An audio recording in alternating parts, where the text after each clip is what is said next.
Bonjour à tous, c'est Cécile Albaret, bienvenue sur ma chaîne YouTube, la classe de Cécile. Lors de la vidéo précédente, on avait travaillé sur la représentation du quadrillage dans sa globalité.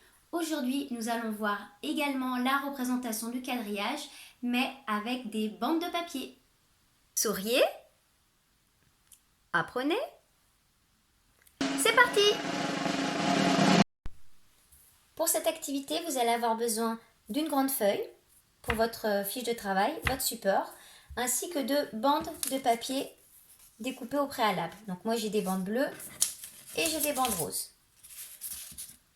Donc pour représenter le quadrillage, on avait vu lors de la vidéo précédente avec les bâtons en bois et les petites perles. Là maintenant on est à l'étape d'après, la représentation du quadrillage avec les bandes de papier. Donc votre enfant va prendre les bandes de papier et va les disposer de manière verticale en premier. Et ensuite, prendra les autres bandes et les positionnera de manière horizontale. Ou l'inverse, il peut commencer d'abord par les bandes horizontales et ensuite les bandes verticales.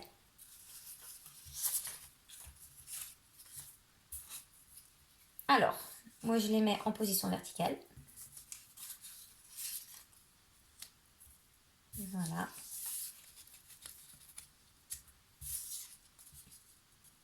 Je fais attention que ça soit bien réparti sur l'ensemble de ma feuille. Et après, je vais passer au collage.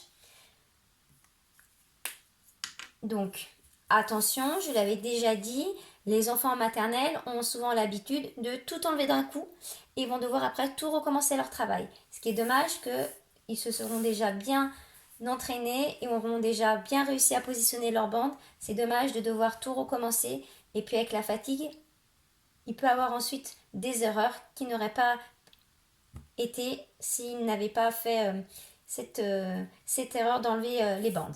Donc, bien leur dire de prendre une bande après l'autre, pas toucher les autres. Il colle la bande. Voilà.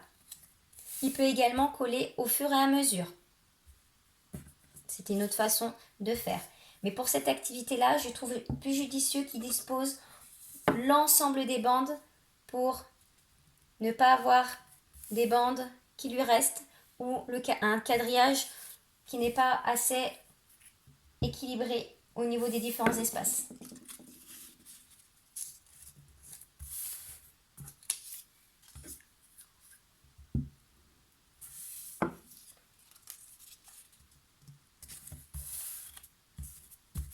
Voilà, donc une fois que les bandes ont été posées de manière verticale, on passe à la deuxième étape qui est de mettre les bandes en position horizontale. Donc on les dispose. Donc de la même manière, c'est important de poser l'ensemble des bandes pour avoir une vision justement globale du travail.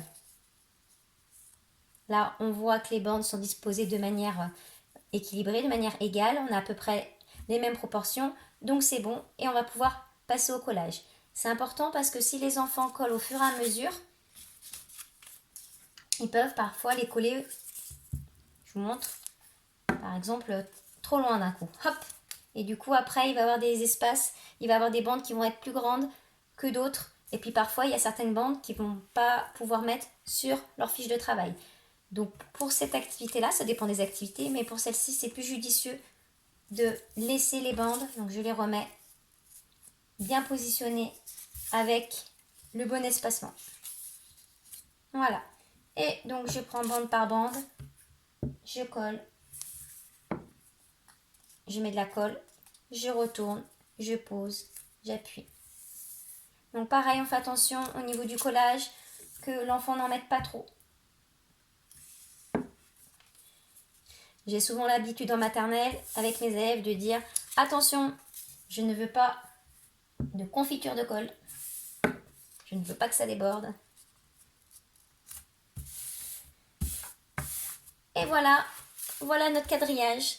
Voilà, et après vous pouvez, par la suite si vous voulez, dans les cases qui apparaissent, vous pouvez demander à votre enfant de coller un petit élément ou de représenter, de faire un petit dessin, de faire un petit rond par exemple.